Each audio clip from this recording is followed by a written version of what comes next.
good morning, good afternoon, and good evening to everybody. I'm the speaker for today. My name is DENG Lihong. Nice to meet you. The main topic of my presentation is how to register your patent in the most cost-effective and time-efficient way in China. I will introduce the procedure for PPH to submit request in CNIPA in 3 parts. The first part is Introduction to China PPH. The second part is Advantages of PPH. And the third part is PPH application requirements. Please see the picture. This is the number of PPH applications entered China by IP5 from 2011 to 2022. The first is the United States, the second is Japan, and the third is Europe. Up to now, CNIPA has initiated 20 PPH programs with foreign patent offices, through bilateral and 5 major patent offices. The above foreign patent offices are Japan, United States, South Korea, Europe, Germany, and so on. These are the countries that initiate PPH programs with China. Next, I will introduce the second part, Advantages of PPH. I will also introduce this part into a section of benefits to applicants and a section of benefits to IP offices. The benefits to applicants section is divided into 3 parts. Faster patent grant, higher grant rate, and lower filing costs. The applicant can obtain patents faster around the world to build a global portfolio quickly. PPH applications have been granted at higher rates than non-PPH applications. A few number of negative office actions issued for PPH applications have resulted in lower filing costs. Benefits to IP offices section is divided into 2 parts, reduced workload and improved examination quality. The second office can reduce its search and examination workload by using the information collected in the search and examination by the first office. The second office can improve its examination quality by referring to the search results and examination methods of the first office. Next, I will use a chart to illustrate the advantages of PPH applications compared to all applications. The average time for PPH applications to receive the first office action is 1.21 months. The average time for all applications to receive the first office action is 13 months. Until grant and or rejection, the average time of all applications is 16.50 months, while the average time of PPH applications is 8.76 months. Next, I will introduce the third part. It is PPH application requirements. For the third part, I will divide it into 7 sections to explain. The 2 main types of PPH are normal PPH and PCT PPH. Normal PPH is submitting a PPH request based on national or regional review results. PCT PPH is submitting a PPH request based on the review results of the PCT international phase. The application for PPH must meet the following conditions. A. Electronic submission. B.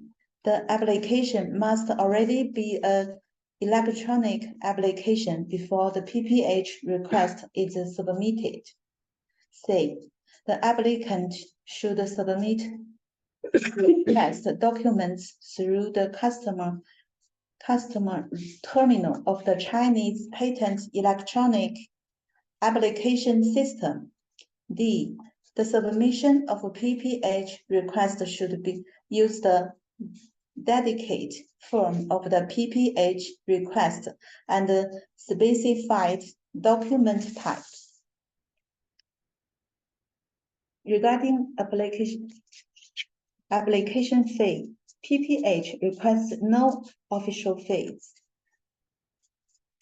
Regarding timing for submitting PPH, the applicant has two opportunities to submit PPH request for the same application. After the publication of the Chinese application, before entering the substantive examination phase, or at the same time as submitting the substantive examination request. The timing of submitting a PPH application is shown in this picture.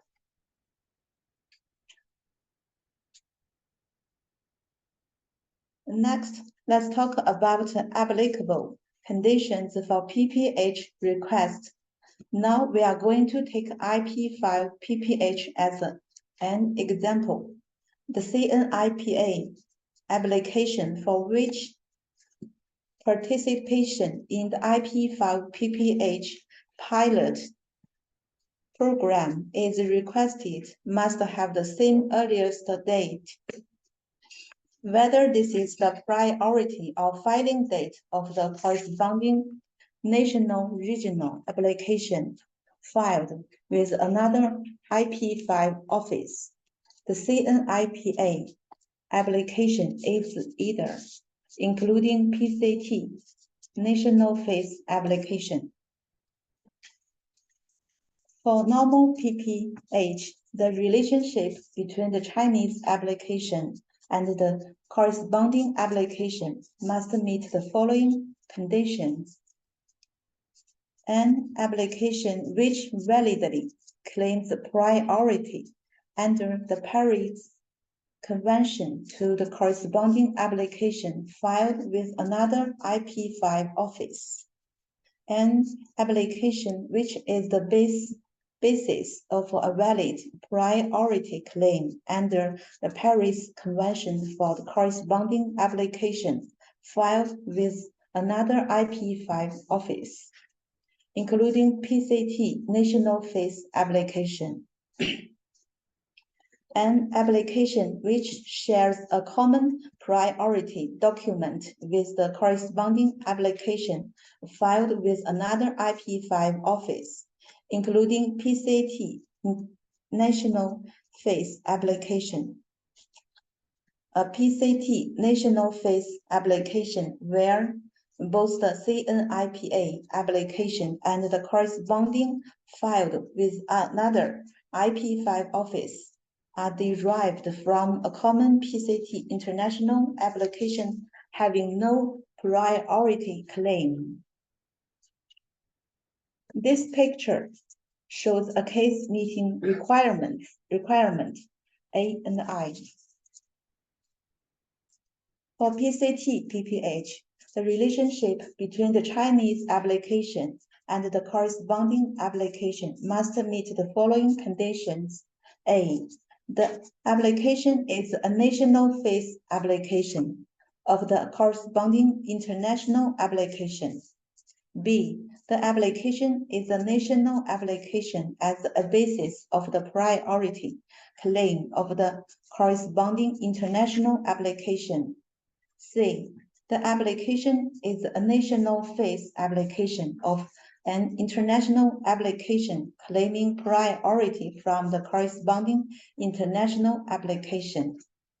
D. The application is a national application claiming foreign domestic priority from the corresponding international application. E.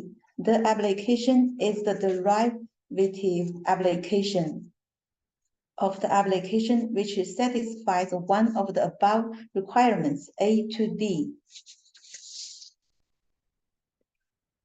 The picture shows a case meeting requirements A and I. In the latest work results of at least one corresponding application in the other four major patent offices, it is clearly stated that at least one or more claims in the corresponding application are allowable, patentable.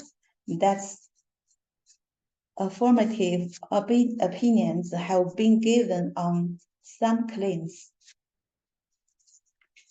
The latest claims in Chinese application have the same scope as or are smaller than the allowable, patentable claims in the corresponding application.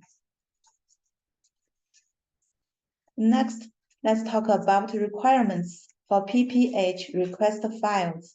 Now we are going to take IP file PPH as an example. This is the PPH request form.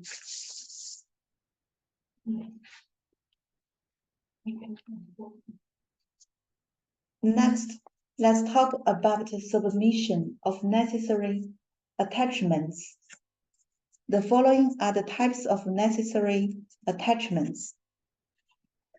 The types of necessary attachments include copies and translations of all allowable patentable claims, copies and translations of all office actions, copies of all reference.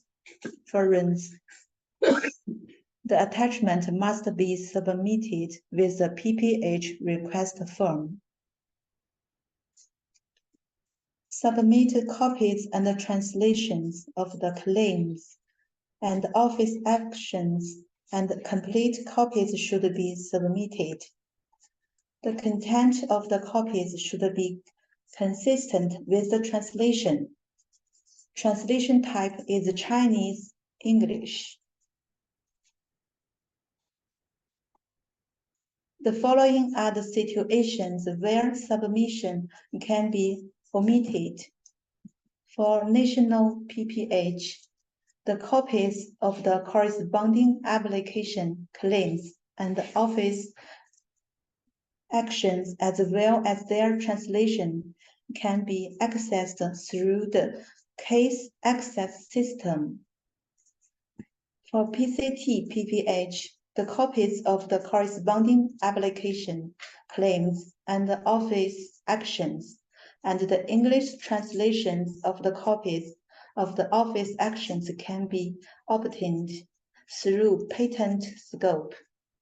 When requesting PCT PPH, the translation of the copies of the corresponding applications claims can be omitted. Reference that serves only as a reference and does. Regarding examination of a PPH request, after receiving the PPH request submitted by the applicant, the CNIPA will initiate the examination of the PPH request in China. When the application has entered the substantive examination phase and the corresponding application date is available. Types of PPH notifications include PPH request approval, decision notification, and PPH request for correction notification. If the examiner does not agree to accelerate the examination of this application, They will indicate the defects in the office action and allow the applicant to resubmit the PPH request again. When resubmitting, the applicant should file up to the PPH request again and resubmit all relevant documents.